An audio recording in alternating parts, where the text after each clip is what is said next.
Salam sejahtera bagi kita semua. Kami dari Angkatan 44 Kelompok 3, peserta pelatihan dasar CPNS Kabupaten Humbang Hasundutan. Adapun anggota kelompok terdiri dari Imaniar, Irma, Lilis, Lorina, Maya, Medis, Mesra, Mustika, Nenda, dan Oktaria. Pada kesempatan ini, kami akan memaparkan isu kontemporer mengenai narkoba. Berikut penjelasannya.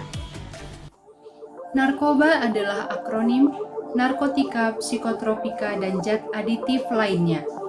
Tindak pidana narkotika adalah kejahatan induk atau kejahatan permulaan dan tidak berdiri sendiri.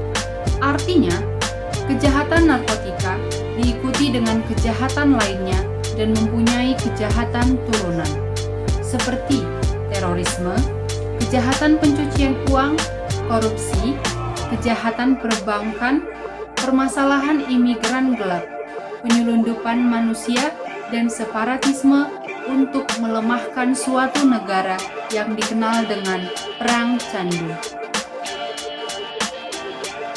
Presiden Insinyur Haji Joko Widodo menyebutkan bahwa Indonesia darurat narkoba, kemudian memerintahkan kepada seluruh jajaran pemerintah, baik kementerian atau lembaga, termasuk pemerintah daerah, baik provinsi maupun kabupaten kota, khususnya Badan Narkotika Nasional Republik Indonesia atau kita kenal dengan BNNRI, sebagai agen pelaksana dan atau motor penggerak dalam pencegahan dan pemberantasan penyalahgunaan dan peredaran gelap narkotika atau P4GN di Indonesia.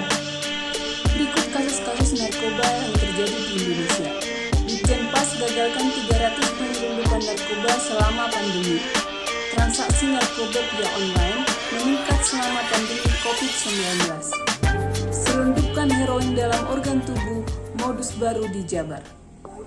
Selanjutnya ada kasus 8 public figure yang tertangkap kasus narkoba sepanjang tahun 2021, termasuk yaitu Coki Pardede. Kemudian ada kasus maraknya penyalahgunaan narkoba di kalangan remaja. Kasus narkoba di Indonesia pada tahun 2019 sebesar 3,7 juta jiwa. Kasus penyalahgunaan narkoba di kalangan pelajar dan mahasiswa sebesar 2,3 juta jiwa. Artinya, ada sekitar 60% kasus penyalahgunaan narkoba yang dilakukan oleh generasi muda bangsa ini. Hal ini tentu sangat mengkhawatirkan. Oleh karena itu, kasus penyalahgunaan narkoba ini perlu dianalisis lebih lanjut untuk ditemukan solusi yang terbaik untuk memecahkannya. Dari kasus-kasus yang terjadi di Indonesia, dapat kita angkat 5 isu yang akan kita identifikasi dengan menggunakan metode APKN. Yang pertama, semakin banyaknya public figure yang terjerat kasus narkotika. Yang kedua, semakin maraknya penyelundupan narkotika di lapas. Yang ketiga, semakin banyaknya modus penyelundupan heroin atau narkotika. Yang keempat, semakin maraknya penggunaan jasa online untuk pengiriman narkotika.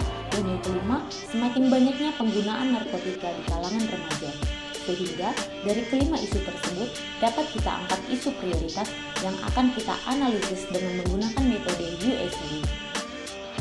Dari keempat isu tersebut akan dipilih isu mana yang paling prioritas dengan menggunakan metode USG.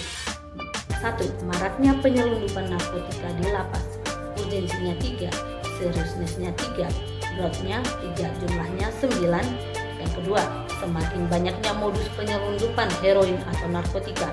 Urgensinya 5, seriousness-nya 4, growth-nya 4, jumlahnya 13. Yang ketiga, semakin mudah peredaran narkotika dengan jasa pengiriman online. Urgensinya 5, seriousness-nya 5, growth-nya 5, jumlahnya 15. Yang keempat, meningkatnya penggunaan narkoba di kalangan remaja. Urgensinya 4, seriousness-nya 5, growth-nya 5, jumlahnya 14. Yang menjadi ranking 1 adalah semakin mudahnya peredaran narkotika dengan jasa pengiriman online. Jadi, isu yang kami angkat adalah semakin mudahnya peredaran narkotika dengan jasa pengiriman online. Diagram fishbone merupakan alat yang digunakan untuk menyelidiki beberapa kemungkinan penyebab timbulnya masalah. Diagram ini disebut juga sebagai diagram sebab akibat.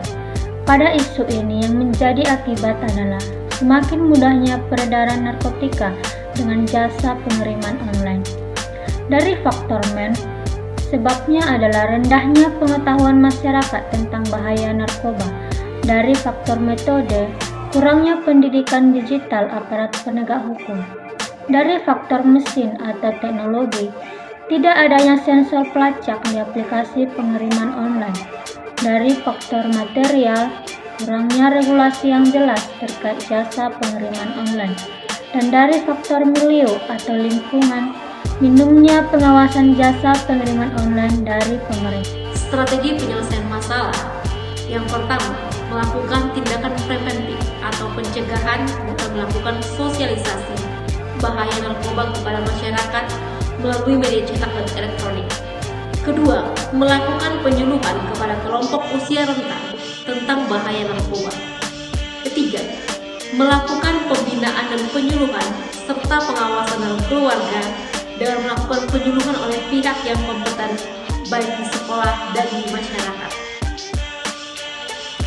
Strategi penyelesaian masalah berikutnya adalah melengkapi sarana deteksi narkoba yang digunakan oleh aparat bea dan cukai di pintu masuk wilayah Indonesia berupa detektor canggih sehingga dapat menggagalkan masuknya narkoba ke Indonesia. Mesin detektor ini dibuat untuk mendeteksi secara visual semua barang bawaan. Sensor akan mendeteksi adanya barang masuk dan mengirim sinyal ke unit pengontrol sebagai bagian dari proses pemeriksaan. Selanjutnya, dilakukan revisi perundang-undangan yang mengatur pemberian sanksi kepada pengguna narkoba. Strategi penyelesaian masalah yang ketujuh, perlunya meningkatkan kualitas pendidik Polri di bidang pendidikan digital. Yang kedelapan, perlunya peningkatan sarana dan prasarana pendukung guna lebih memberdayakan Polri dalam mengungkap kasus narkoba. Dan kesembilan, perlunya adanya regulasi yang mengatur pengiriman online.